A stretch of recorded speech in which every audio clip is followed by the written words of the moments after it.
rencontre était organisée à la librairie Ombre Blanche vendredi 28 mars 2025 dans le cadre du prix du jeune écrivain et de la semaine du jeune écrivain du 20 au 30 mars 2025 avec la romancière et dramaturge Shan Haddad, autrice d'un premier roman Tony tout court aux éditions POL en 2021. Elle y présentait ce jour-là Aimé Gilles, paru chez POL, en dialogue avec Brice Torrecillas.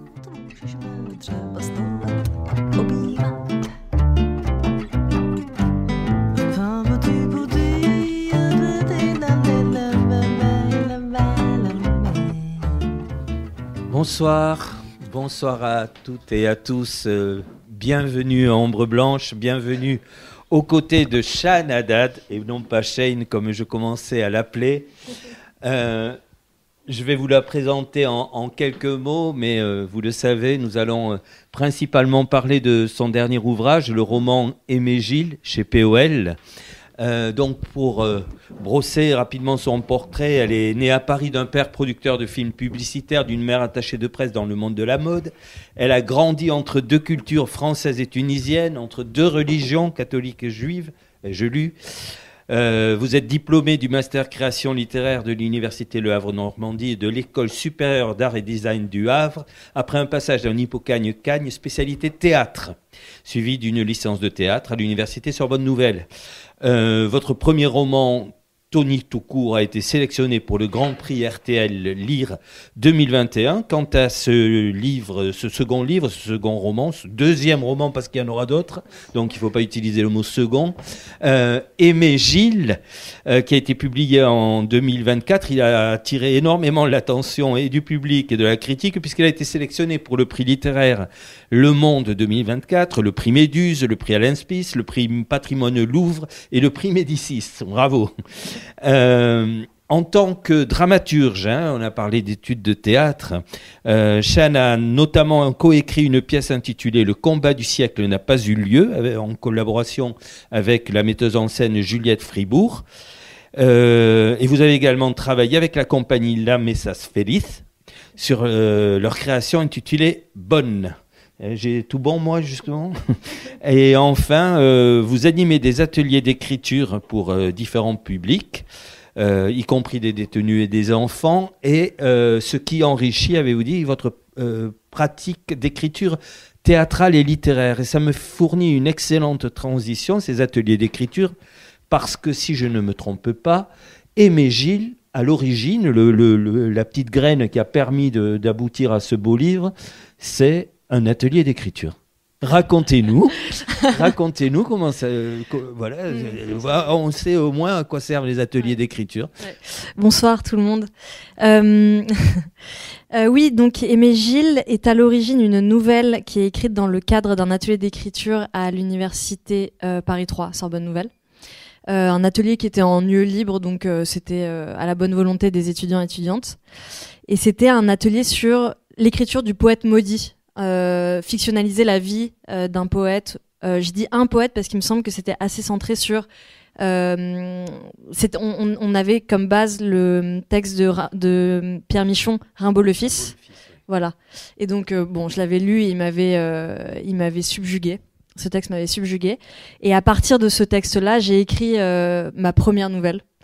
Qui était l'histoire... Je vois pas le rapport, oui, moi. Je vais expliquer. Oui, parce que là, je commence au tout début. Ma première nouvelle sur Mathias. Alors, donc, il faut dire que Mathias fait partie des personnages principaux dont nous allons reparler. C'est ça. Le personnage principal est Gilles, qui est une jeune femme de 25 ans qui parle à la première personne, mais elle observe le comportement, disons, de Mathias, qui est une personne qui arrive dans sa vie, qui est un peu comme une espèce de comète et qui repart. Et donc j'ai écrit cette nouvelle. Le temps est passé entre 2017 et 2021.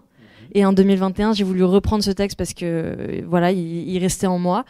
Et c'est par le biais de le personnage féminin que j'ai pu réécrire ce texte. J'aurais pas pu faire autrement.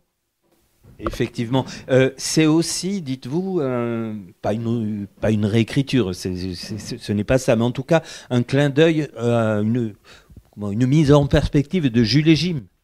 Oui, alors Effectivement, Jules et Jim a été pareil, un livre important pour moi. Henri-Pierre Rocher. Oui, d'abord parce que pour l'époque c'était un texte très avant-gardiste qui parlait de justement cette fluidité amoureuse qui n'était pas du tout évidente pour l'époque.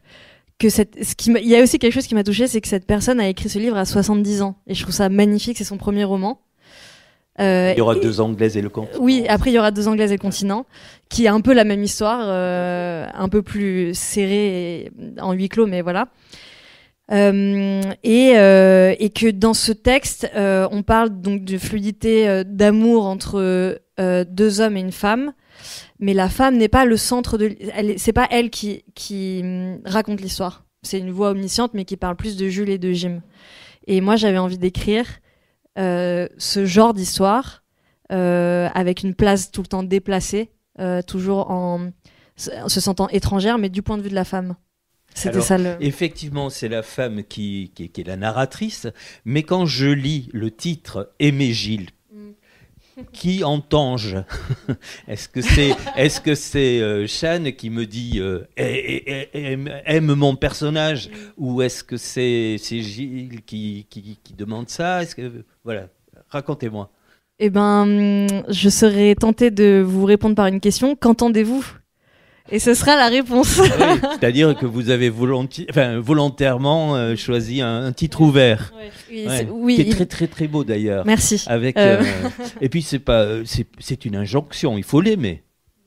Oui, parce que je sais pas, il s'agirait pas de dévoiler toute l'histoire, mais ou de l'expliquer, mais lancer un peu le pitch. Oui, c'est alors je suis mauvaise en pitch pour ce texte parce que je l'habite encore beaucoup, mais je dirais que c'est une histoire d'identité, d'amitié et d'amour, mais l'amour englobant autant l'amitié que les relations sexuelles, que les relations familiales et tout ça. De trois personnages, dont cette jeune femme, Gilles, qui, en l'occurrence, se cherche. Et donc, ils partent en voiture et ils traversent la France. Se cherche et qui sait qu'elle se cherche. Oui, elle le sait tout à fait. Sinon, elle serait pas partie. La question, c'est est-ce que c'est le bon mot, se chercher ou se fuir? Voilà, je dirais qu'il y a une ambiguïté à cet endroit-là.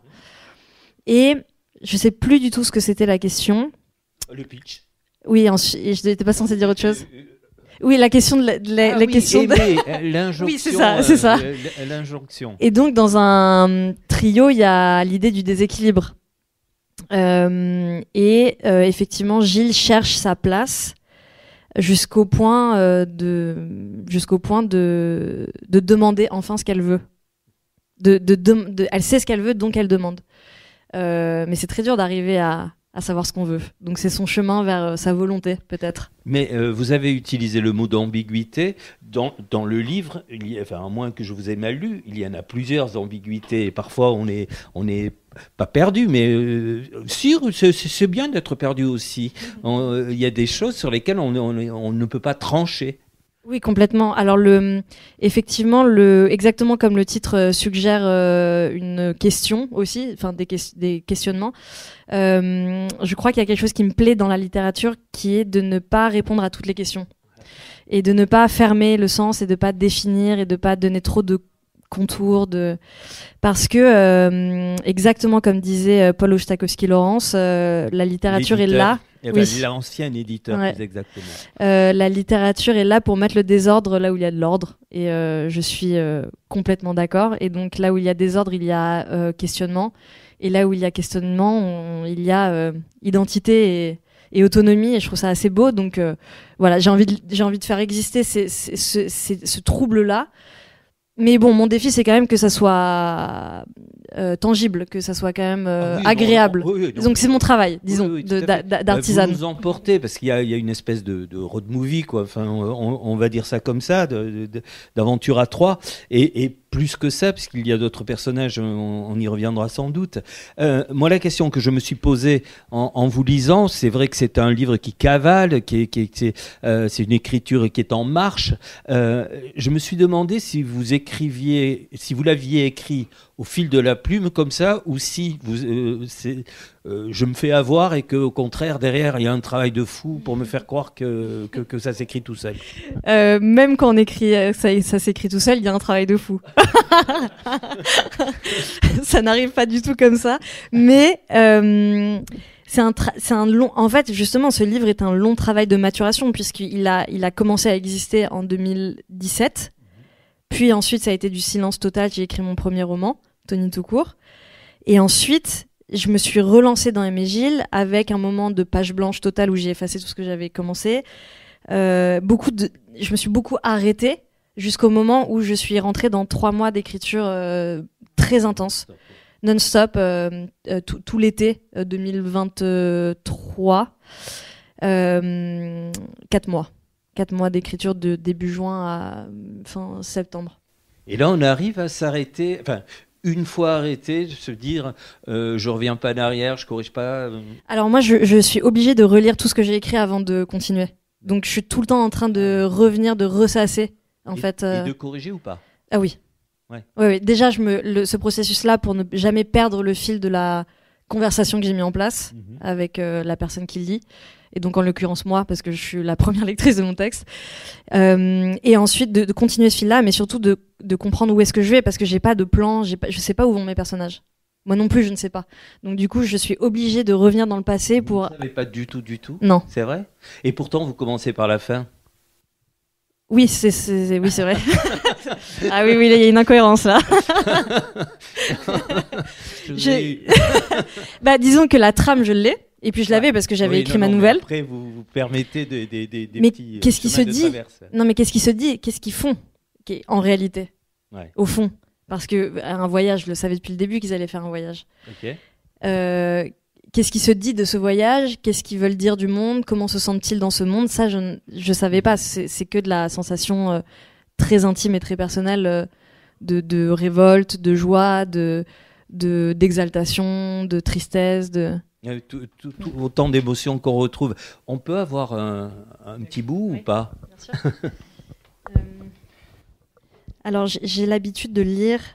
Très franchement, je suis curieux de vous entendre lire. Ouais, parce que comme justement, il y a un rythme tout à fait particulier, en tant que lecteur, même on cherche son rythme. Et voilà. Alors, je serais curieuse de vous lire... Enfin, curieuse. Non, mais bizarre. Mais oui, heureuse de vous lire un passage que je lis souvent parce que je trouve qu'il parle du texte. Et en même temps, mon ancienne prof de français, je vous raconte une petite histoire personnelle, m'a renvoyé un passage une page que j'ai écrite. Et ma prof de français a été très importante dans le fait que j'écrive aujourd'hui. Et j'aimerais bien lire ce passage-là, du coup, juste pour l'entendre, avec l'idée que ma prof de français me l'a pris en photo pour me l'envoyer, mais je sais pas quelle page c'est. Et du coup, faut juste que je cherche. Donc, ça vous dérange pas si je cherche 2 secondes? Non, allez-y. Ok. Alors, j'introduis? Ou on s'en fiche? Comme vous voulez. Non, je vais pas vous introduire. Je vous laisse écouter. J'ai la sensation d'avoir laissé la valise, celle qui était lourde, celle des souvenirs, de la mémoire, des écorchures, au milieu de la rue. La valise seule au milieu de la rue et moi qui pars, moi qui imagine la valise au sol incapable de crier puisque c'est une valise, la valise esselée, pleurant sa propriétaire, sa mère qui s'était bien occupée d'elle, à la cajoler, la valise silencieuse, bourrée à craquer qui attend un corps à prendre. Je n'ai rien à tenir dans la main, je n'ai rien à porter sur le dos et dans ma nouvelle valise, il n'y a que des fringues et c'est ça le luxe. Ça c'est le bonheur, ça c'est la jeunesse comme on dit, d'amour et d'eau fraîche, d'amis et d'essence. Se mêle à ces sentiments l'odeur industrielle du textile de voiture qui soulève mon cœur. C'est cette odeur de l'enfance, celle des heures sur la banquette arrière.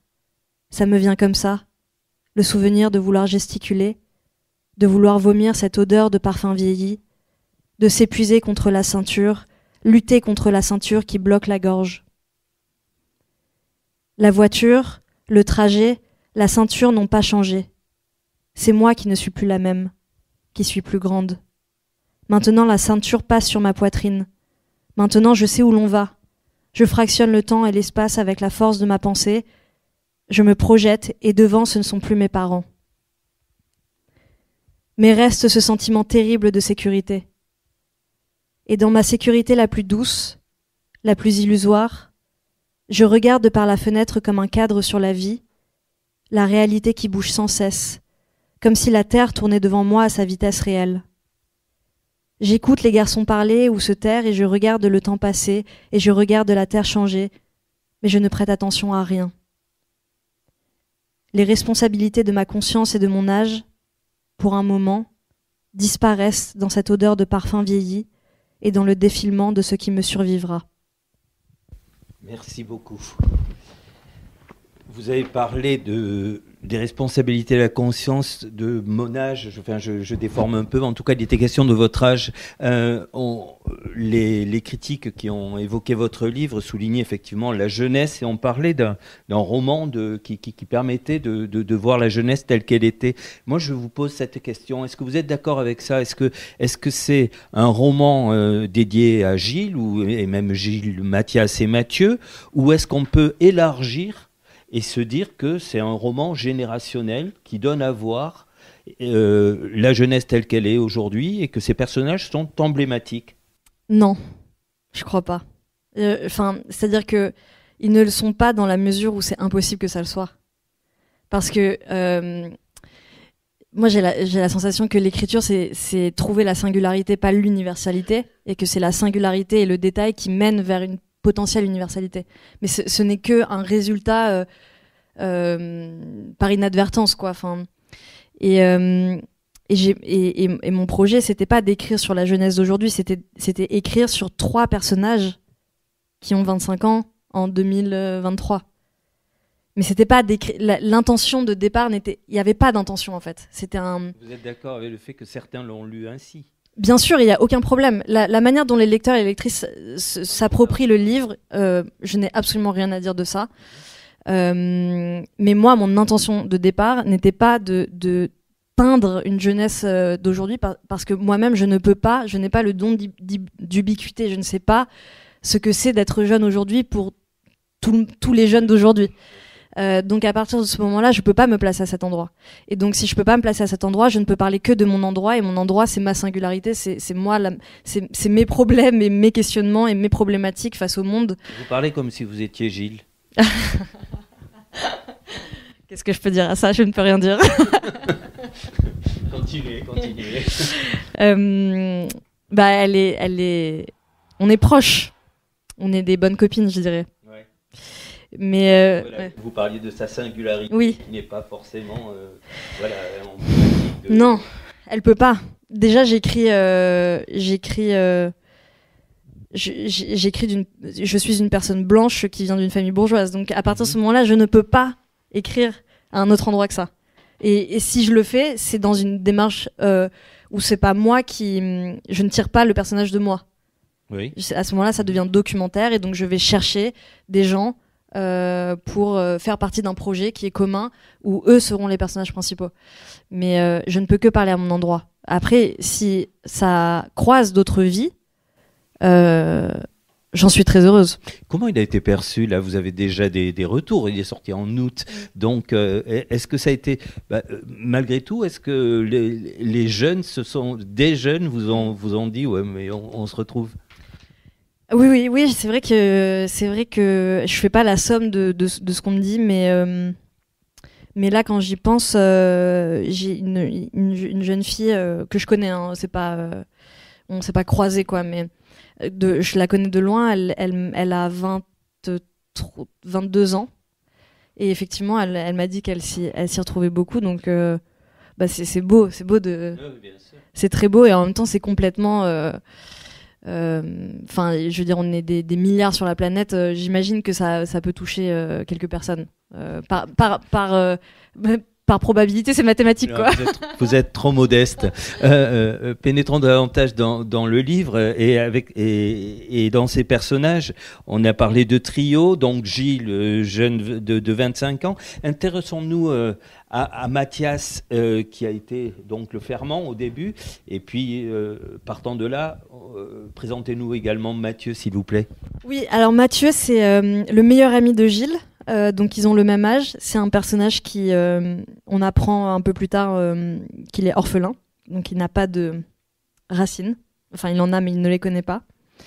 Et ce sont deux grands amis de vraiment longue date. Il y a une proximité, une intimité entre eux qui est très importante et qui va quelque part être un peu mise à mal par l'arrivée de Mathieu et donc du déséquilibre, de Mathias, pardon, et du déséquilibre, parce que naît une histoire qui dépasse l'amitié entre Mathieu et Mathias.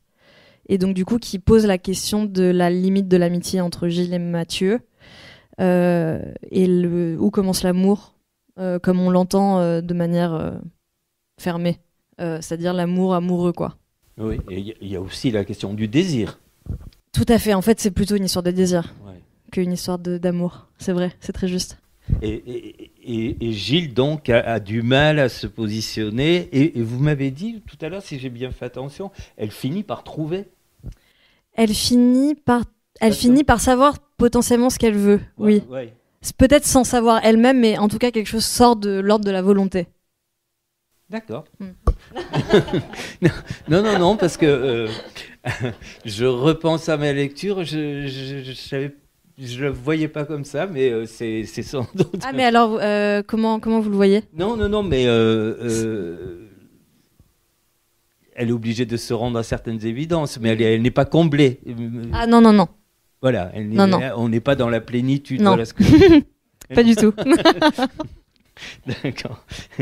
Et est-ce que émotionnellement, puisque bon, on a compris qu'il y avait une grosse part de vous, sans que ce soit une biographie, une autobiographie, non, j'ai bien compris. Émotionnellement, comment ça se passe quand on passe, c'est très intime comme question, mais quand on passe 3 mois à parler de choses aussi intimes, et où on met autant de soi, on ressort de là dans quel état ? Ça a modifié ? Ça m'a... alors ça c'est une bonne question parce que ça m'a modifié. J'ai pris énormément de plaisir à écrire ce texte. Je me suis laissée complètement aller dans la fiction et je me suis complètement laissée prendre par ces personnages. Et pendant ces 3 mois-là, qui étaient en plus des mois d'été, donc les gens autour de moi travaillaient pas trop. J'habite au Havre et j'étais assez seule là-bas. Mes amis étaient pas trop là. Donc je n'étais que avec mon texte, disons. Et je suis sortie de ça dans une terreur totale de l'envoyer à mon éditeur en pensant que c'était ridicule. J'ai passé mon temps à essayer de justifier ce texte, de son existence. À ses yeux, vous voulez dire ? Non, à moi. À vous-même ? À moi, toute seule, quoi. Comme ça, dans mon lit. Pourquoi j'écris ce truc ? Et en fait... je lui ai envoyé quand je travaillais à ce moment-là, j'étais vendeuse dans une papeterie et donc j'avais ma casquette d'employée littéralement, enfin non pas littéralement, je n'avais pas de casquette, mais j'étais dans mon corps d'employée, disons, et il m'a appelé. Je n'ai pas répondu parce que j'avais trop peur et j'ai écouté le message ensuite et il me disait qu'il allait publier ce texte et là un espèce de choc bien heureux de me dire que déjà je m'étais amusée à l'écrire, ce qui était très important en fait. C'était pas du tout arrivé pour Tony. Et en plus, non pas du tout, c'était très sec comme écriture. Comme moment d'écriture. Et en plus de ça, c'était un livre qui fonctionnait pour mon éditeur. Donc ça, pour moi, c'était énorme. En termes de place dans le monde de l'écriture, pour moi, ça a été très important. D'associer l'amusement et l'illusion d'avoir des gens autour de moi, des 3 personnages autour de moi pendant 4 mois, au fonctionnement. Tout à fait.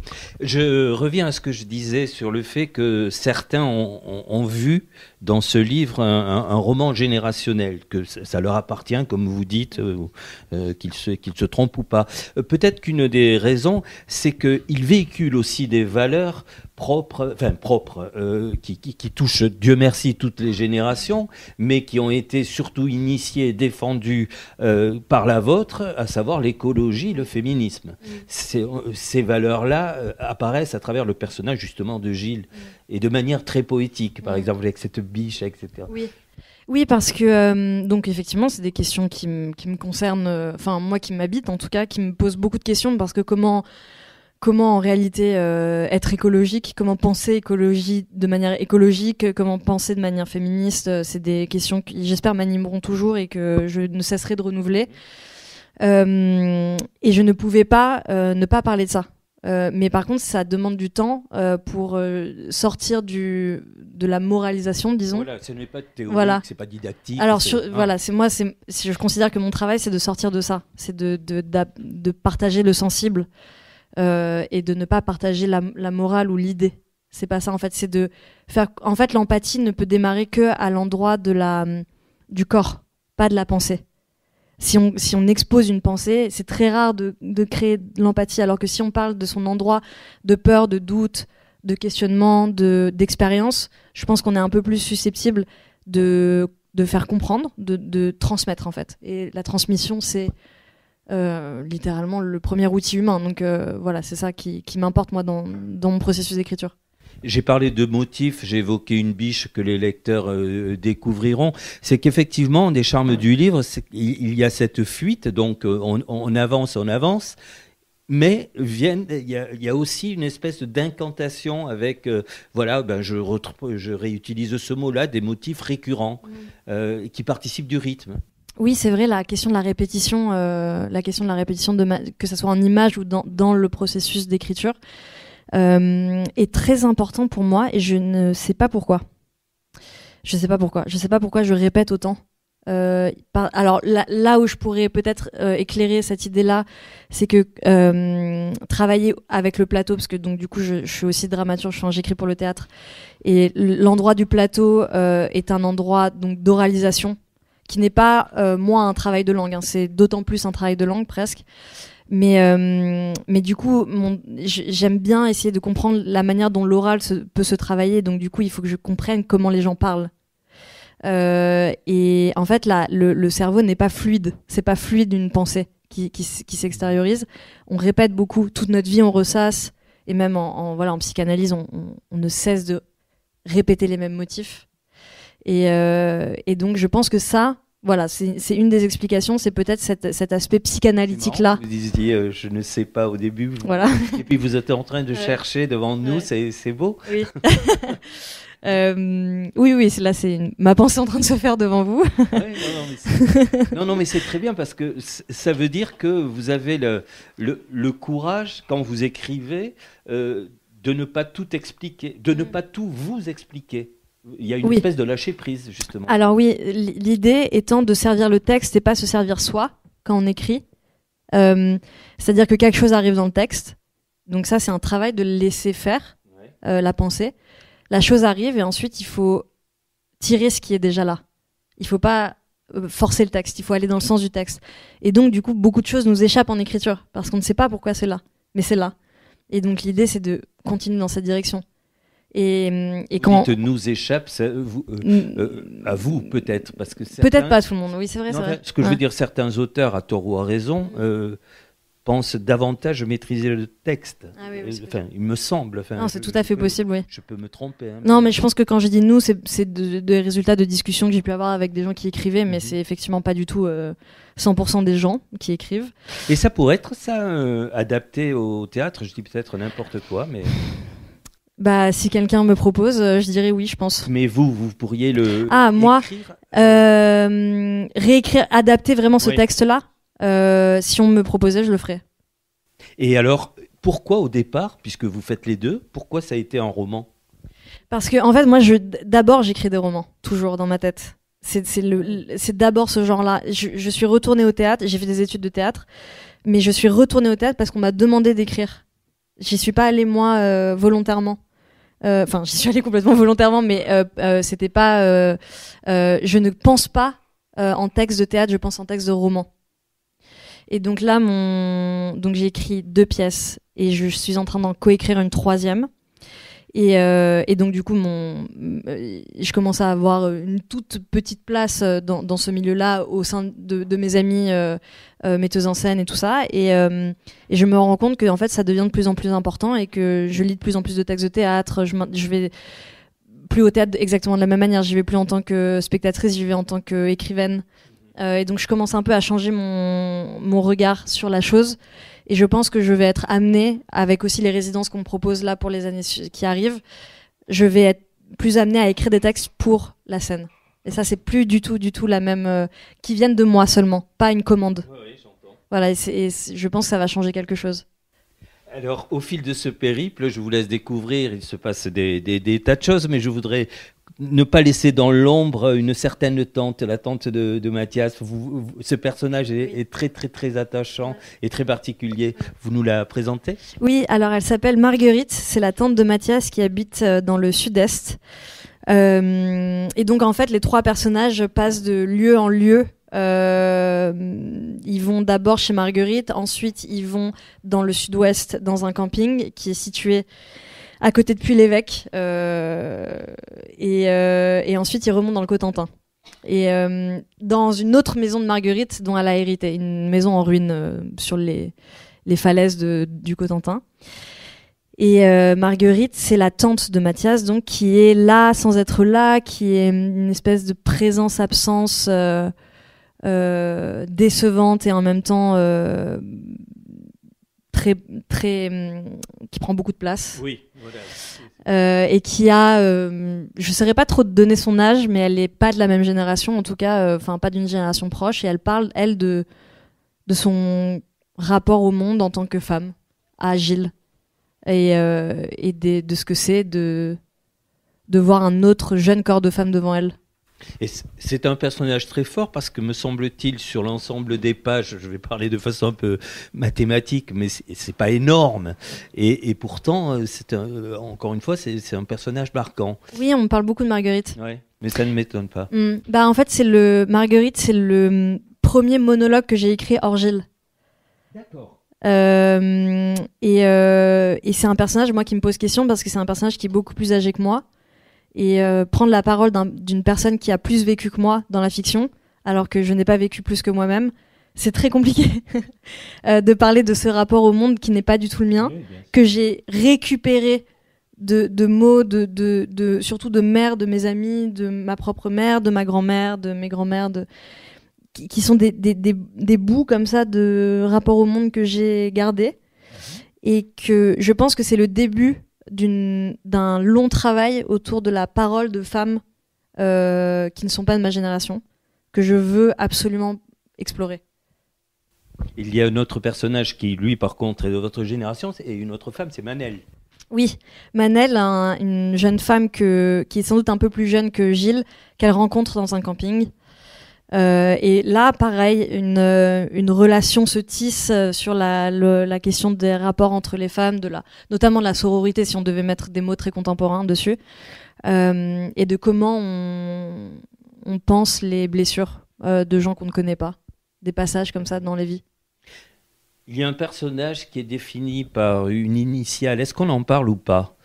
Qui affecte la vie et la personnalité de Gilles.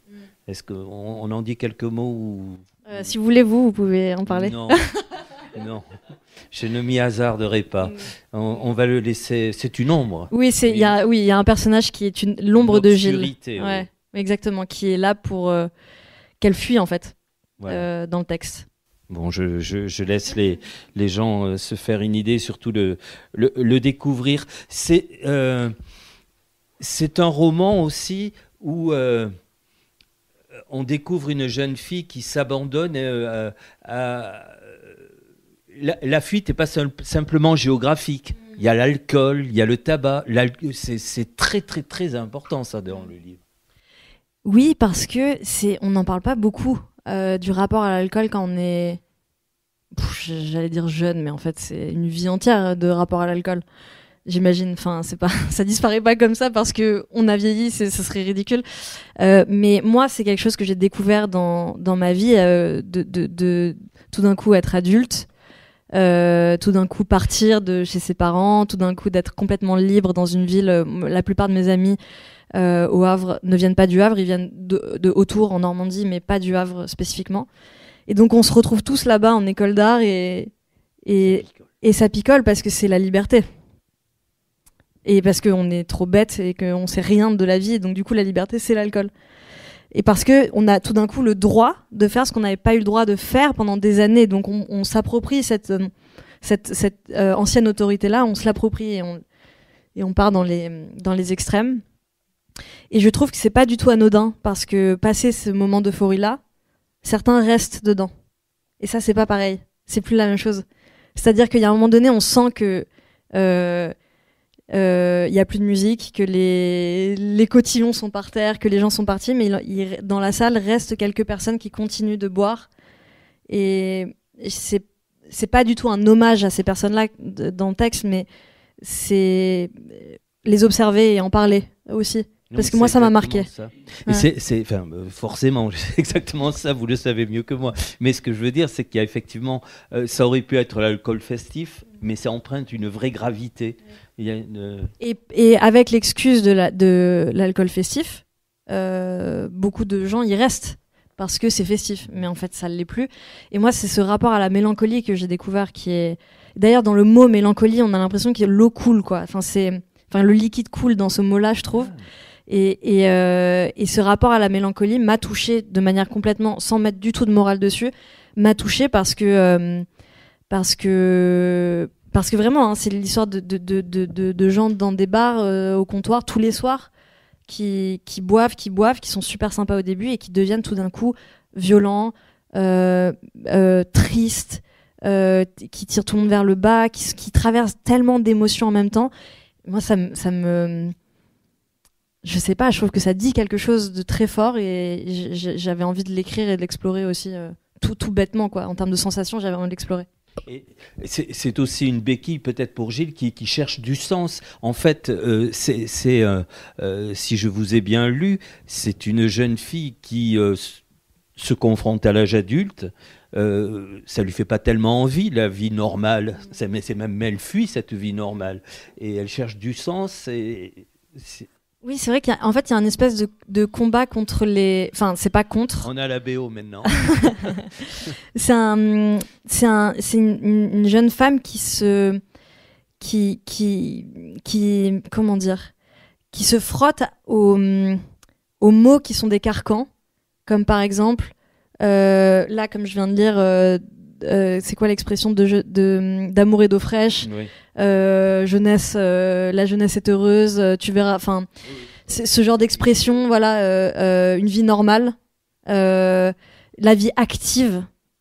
Alors cette expression, la vie active, je la comprends pas, parce que être vivant c'est déjà être actif.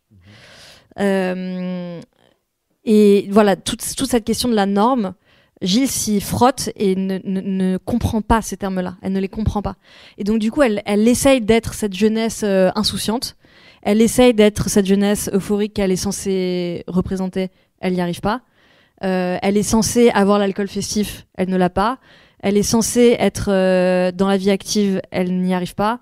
Bon, voilà, pareil pour le désir. Oui, la tout à fait. La sexualité ne va pas de soi pour elle. Il y a même une intense pudeur. Alors ça, c'est peut-être une affaire de génération, mais effectivement, je la trouve très pudique par rapport à ce que les générations précédentes. Oui. Non, mais c'est vrai, la question de la pudeur, c'est un personnage très pudique. Mais parce que cette pudeur-là, c'est comme si elle n'avait pas elle n'avait pas assez de mots dans son monde pour savoir ce que c'était d'être bien dans son corps, quoi. Enfin, elle n'est pas finie. C'est un personnage pas fini. Et d'ailleurs, elle parle de ses parents aussi. On voit que c'est pas encore tranché, ça, cette histoire. Non, d'ailleurs, on m'a même dit que c'était un texte sur une enfant, enfin, et pas du tout sur une adulte. Ouais. Que c'était un texte qui sort... Charnière. Ouais, voilà, charnière. Entre les deux. On a droit à un deuxième morceau? Oui, bien sûr. Est-ce que quelqu'un veut que je lise un passage en particulier parce que... Non. On passera aux questions. Mais... Alors, Alors je vais vous lire ce que j'avais l'habitude de lire, c'est avant le passage que je vous ai lu là. Bon, ça va. C'est non, c'est pas long. Non, mais vous pouvez. Mais par curiosité, pourquoi vous lisez ce passage-là habituellement ? Parce que, notamment par souci de clarté, c'est un moment qui explique dans la narration, mais aussi qu'il y a les deux un peu types d'écriture, à la fois le dialogue, enfin la parole adressée, à la fois le monologue intérieur. Voilà, c'est très c'est très pédagogique. Mais je veux dire, vous n'avez pas envie d'en voir plus, vous n'avez pas l'impression que c'est le moment, que c'est maintenant qu'on devrait partir, qu'on devrait aller voir comment c'est ailleurs.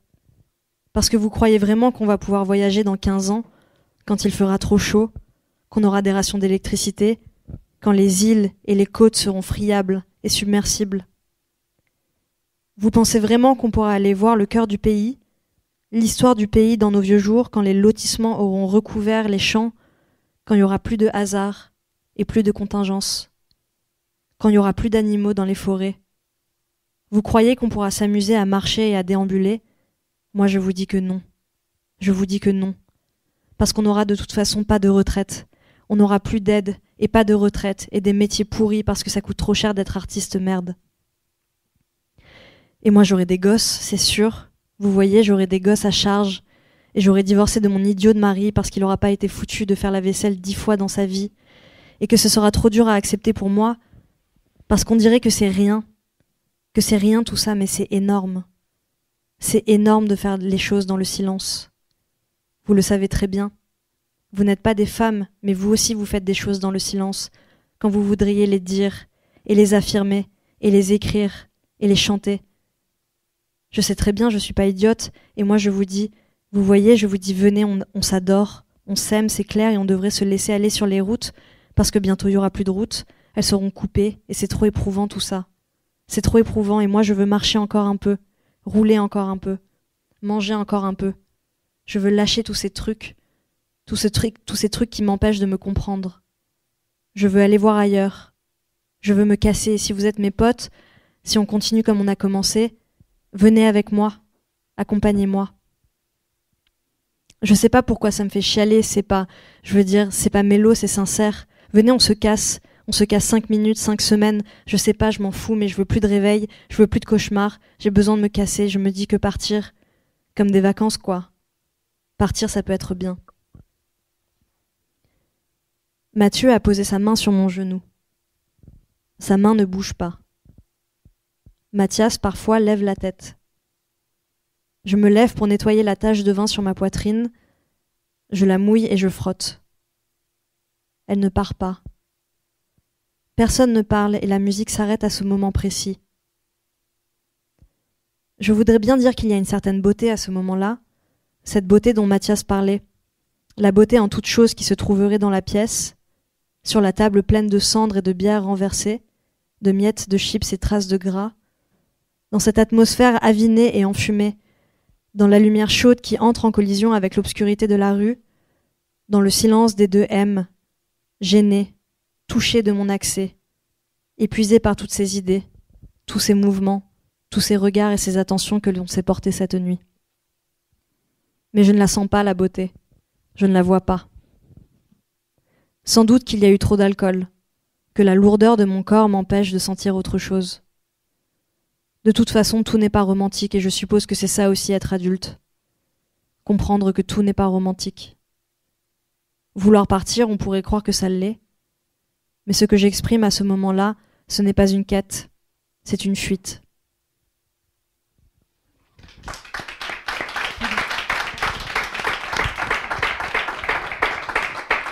Merci vraiment beaucoup. J'avais oublié de dire quelque chose de très important, c'est que cette interview se déroule dans le cadre du prix du jeune écrivain qui fête sa 40e année aujourd'hui et qui s'étale depuis toute la semaine. Dès demain d'ailleurs, je vous retrouve à 11h ici auprès d'Emilienne Malfato. Et et ça se poursuit jusqu'à dimanche. Donc, il fallait que je rétablisse ça. Je me disais, tout à l'heure, on a utilisé l'expression vie normale. La vôtre n'est pas une vie normale, une vie banale. Vous dramaturge, écrivaine, etc. Ça fait rêver tout ça. C'était prévu. C'était prévu ou c'est venu comme ça? Ou est-ce que quand vous étiez toute petite, déjà vous savez que vous seriez hors des sentiers balisés? Non, moi je veux écrire depuis toujours. C'est le chemin que j'ai essayé de me tracer autant au lycée que par la suite. C'était ça que je voulais faire. Donc, réussi, mission accomplie. Alors, je me tourne vers vous. Si vous voulez poser des questions, n'hésitez pas une seconde ou faire des remarques, tout simplement. Bonsoir. Moi, je voudrais savoir quels écrivains vous appréciez. Alors, il y en a des tas, mais de qui je pourrais parler? En ce moment, je suis en train de lire Donna Haraway, qui est une... Qui est-elle? Elle est une... Alors, à l'origine, elle fait de la biologie, elle fait des sciences. Et elle écrit elle est donc féministe, on pourrait dire écoféministe, très portée sur l'écologie et surtout la manière dont on habite le monde. Elle a écrit un manifeste qui s'appelle le manifeste cyborg, qui finit par cette phrase magnifique « Je préfère être cyborg que déesse ». Et en ce moment, je suis en train de lire son livre qui s'appelle Vivre avec le trouble, qui est effectivement très troublant dans la lecture, mais passionnant parce que c'est un nouveau rapport au monde. Après, ça parle de la manière dont on est en train de détruire la planète, donc c'est pas réjouissant, mais ça me sert pour l'écriture de mon prochain livre. Qu'est-ce que j'ai lu d'autre? Alors, Goliarda Sapienza, qui a écrit L'art de la joie, qui a été très très très très très importante, et je continue à lire ses textes petit à petit.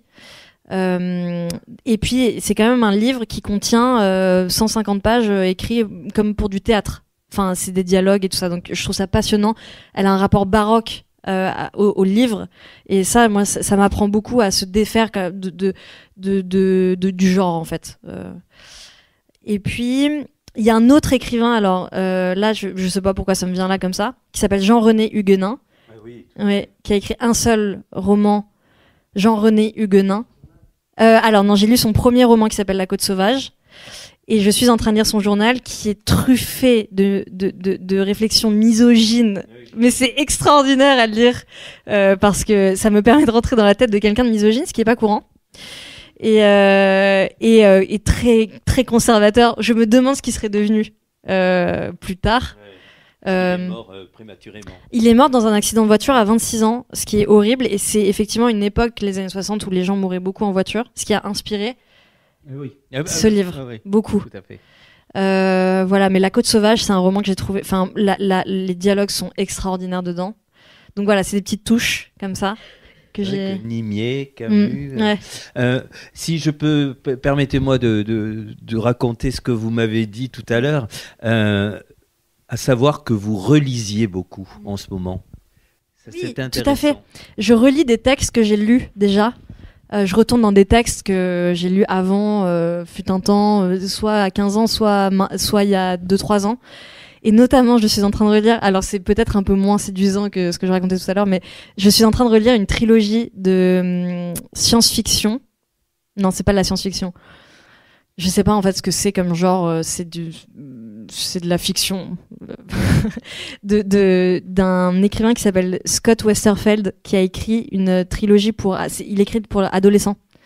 Et il y avait cette trilogie que j'ai lue à 12 ans, qui s'appelle Midnighters.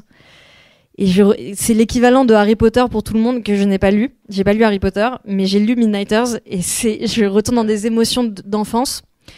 Pourquoi je relis ça en ce moment? Parce que je veux retourner dans cette émotion sans cadre fictionnel, enfin où on peut vraiment partir dans de la totale fiction pour mon prochain texte en fait. Donc je m'étudie moi-même dans les sensations que ça peut donner de lire de l'imaginaire, voilà, de la littérature de l'imaginaire.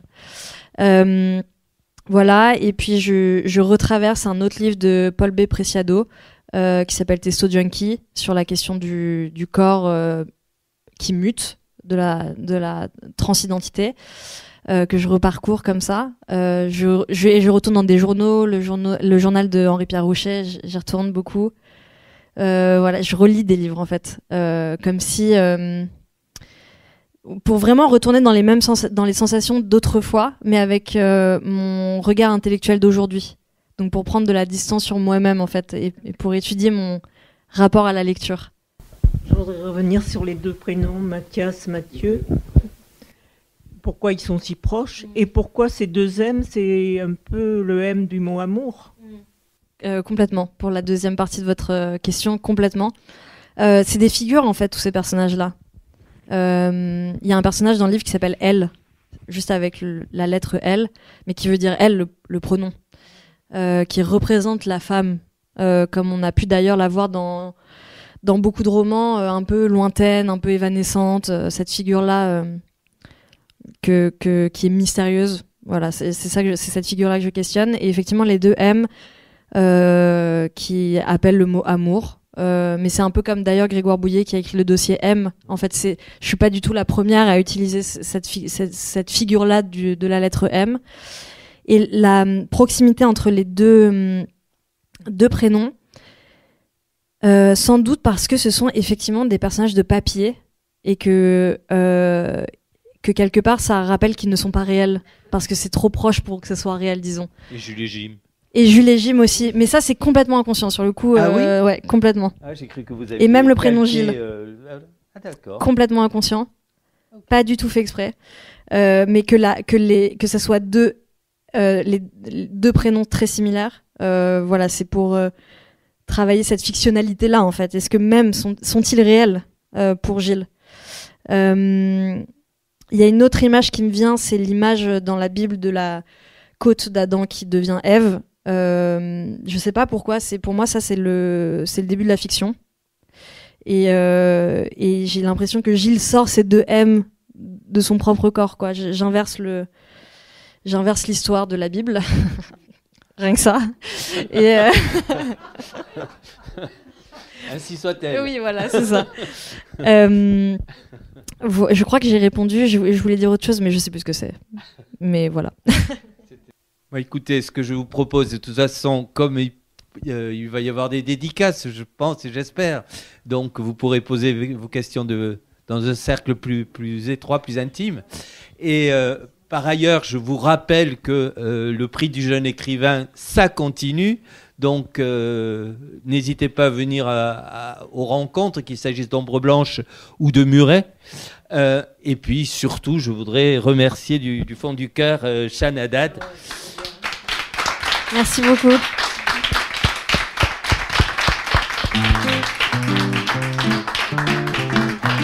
Et vous remercier à vous.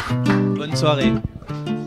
Le roman de Shan Haddad, Aimer Gilles, est publié aux éditions POL. Vous avez pu entendre à l'instant une rencontre enregistrée vendredi 28 mars 2025 à la librairie Ombre Blanche, réalisée et mise en onde par Radio Radio en partenariat avec Radio Radio Plus et Radio Terre.